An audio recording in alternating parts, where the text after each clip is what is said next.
Okay, children, continuing with exercise 13.4. Today we will first finish this.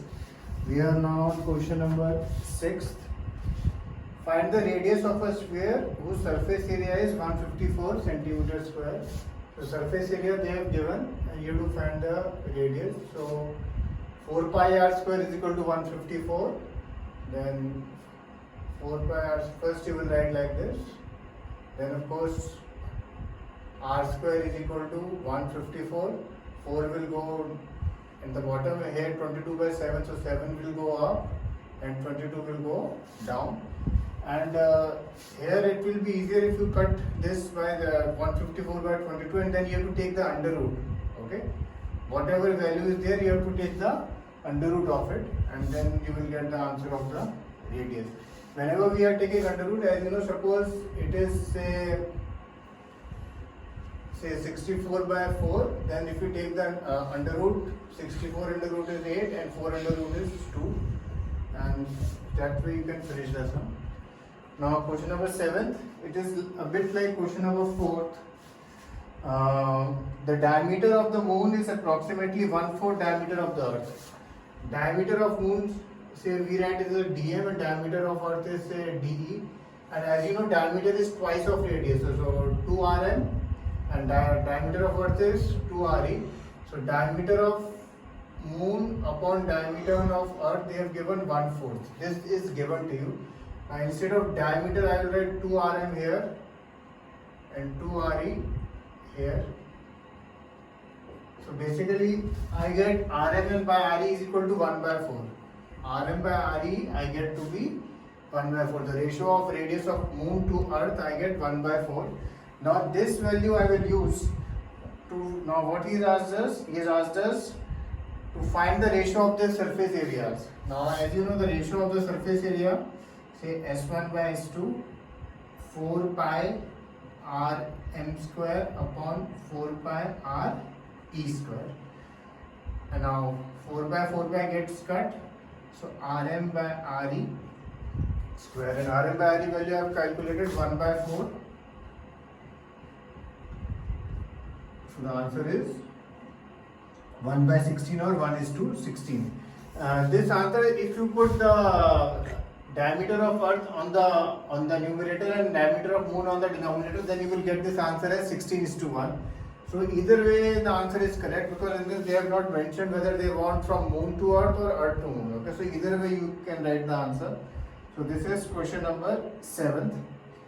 Question number 8. The hemispherical ball is made of steel 0.25 centimeter thick. Find the inner radius of the ball, and the inner radius of the ball is 5 centimeter. Find the outer curved surface area of the ball.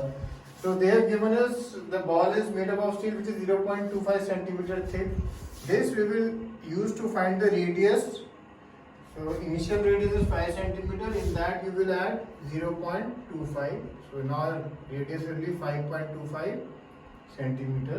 And now you will find the outer curved surface area of the ball. It's a hemispherical ball, so you just have to use this 2 pi r square formula. Radius has been changed. Radius you will use 5.25 centimeter square. Okay. Now the last question. In the last question, a right circular cylinder just encloses a sphere of radius r. Find the surface area of the sphere. Now this is a right circular cylinder, and this sphere is just enclosed in it. Okay, this sphere is just enclosed in it, and the sphere's radius they have given us to be r. The radius of the sphere is r. So for the surface area of the sphere, we will just use normal formula 4 pi r square. Nothing is to be done in the first question. Just have to substitute the value of r, which is r only. Second, curved surface area of the cylinder. Now the cylinder curved surface area, you know, formula is 2 pi r h. Okay. Now here, what is the height of the cylinder? If we see carefully, the height of the cylinder is the height of the sphere, spherical ball, and the height of the spherical ball is basically the diameter. And the diameter will be r plus r. So here you will write height of the cylinder first. Height of the cylinder is equal to 2r. And then when you substitute 2 pi r into 2r, you get 4 pi r square. Okay, and the last, the ratio of the areas obtained in 1 and 2. Now if we see, if you find the ratio 4 pi r upon 4 pi r, what will you get? You will get 1:1 because both are the same. Okay, so you will get 1:1. So this question, 9th question, I have solved fully for you. And the remaining you have to do. Okay. Now this chapter 13.4 we are stopping here. Chapter 13, as I told you earlier, that we will do half the chapter first, and then we will move to some other chapter. Then we will come back to this chapter later on. Now we will be starting a chapter called chapter 3. In this, graphs are involved. If you have a graph book, then it is very good. If you don't have a graph book, then also no problem. You can do this chapter without a graph book, but you just need a scale and a pencil then. Okay, you need a scale and a pencil. Today, whatever I am teaching you, some of you may already be knowing about graphs. So if you know about it, just listen to what we are doing, and that's the way we go about it. First of all, the first type of, suppose this is a graph, okay, and suppose we plot the points, okay. Now this is your x-axis, this is your y-axis. Here I have plotted 1, 2, 3, 4. Here this is the positive side for x-axis. This is the negative side for x-axis. -1, -2, -3, -4. This is known as the origin. Okay, this is basically 0, 0. This is also known as the origin. This is y-axis. This is also y-axis. This is positive y-axis. This is negative y-axis. And these are known as the 4 quadrants. First quadrant, second quadrant, third quadrant, and fourth quadrant. These are our 4 quadrants. Okay. And now the here when you are suppose if you have a graph paper, then in the graph paper like this is 1, this scale you can choose whatever you want.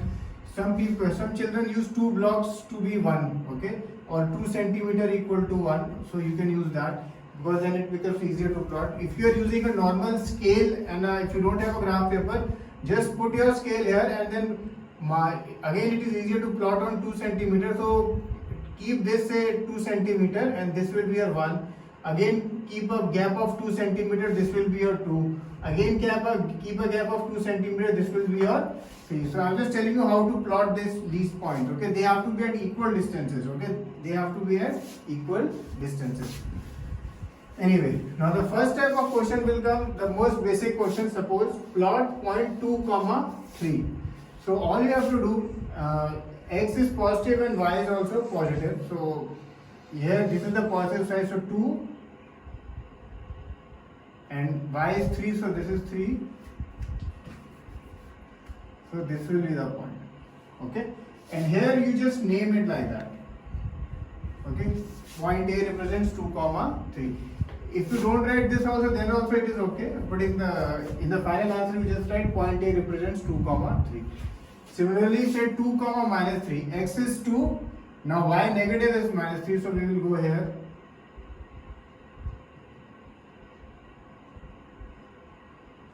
So suppose this is point B, I name 2, -3. Third is suppose -2, -3. So -2 and -3. -2x, y, then this is -2, -3. And say -2 and 3. So -2 of x, okay, and positive of y. Okay. Now suppose next point 4, 0. Now 4 is on x-axis, so 4, and y is 0, so this will be the point. Okay, this is 4, 0. 0, 2.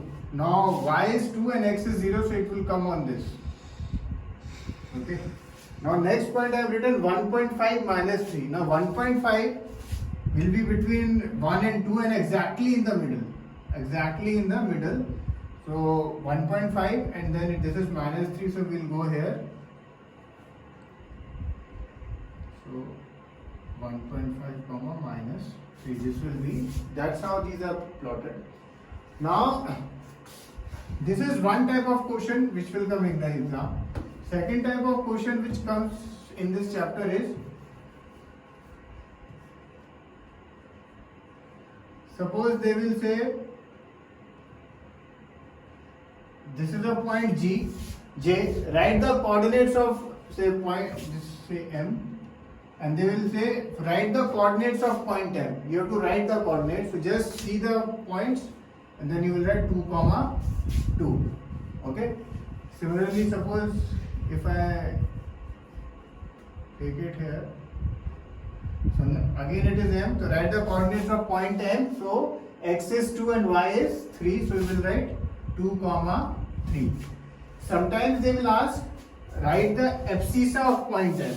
When they ask you to write the abscissa, only write the x coordinate, which is 2. So you will write abscissa of point M is 2. That's it. Sometimes they will ask you write the ordinate of point M. When they ask you to write the ordinate, only write the y-axis point. Here it is 3. So ordinate of point M is 3. Okay. And sometimes they will ask you in which quadrant does it lie. So as I told you the other, this is one first, second, third and fourth. So this lies in first quadrant. Okay. Suppose this question say for 40 comes and this, as you know, is on which quadrant does it lie. So for this you have to write it lies on the positive side of the x-axis. Okay. But suppose question is where does this -3 comma say -3 lies. So -3 comma -3 lies in the third quadrant. In this quadrant, both the values of x and y is positive. In this quadrant, if you notice, y is negative, but x is negative, but y is positive. In this quadrant, third quadrant, both are negative. And in this quadrant, if you notice, x is positive and y is negative. So these kind of questions will become in which plotting is there. Okay. So first, of course, lastly, suppose you have to plot 2, 3. Okay. So you make the graph accordingly. Say till say 4 is enough. Okay. But suppose it is say 10, 12 you have to plot.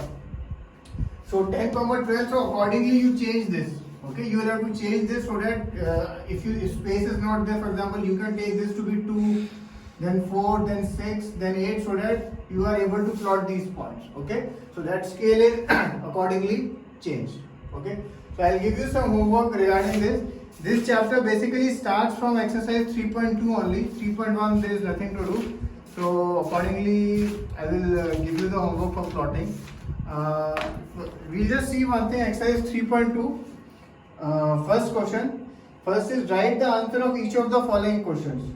What is the name of the horizontal and the vertical lines to determine the position of any point in a Cartesian plane? This is known as the Cartesian plane, and these lines are known as, this is x-axis, this is y-axis. What is the name of each part of the plane formed by these two lines? What is the name of each? These are known as quadrants. These are known as quadrants. And write the name of the point where the two lines intersect. They intersect at origin. Okay.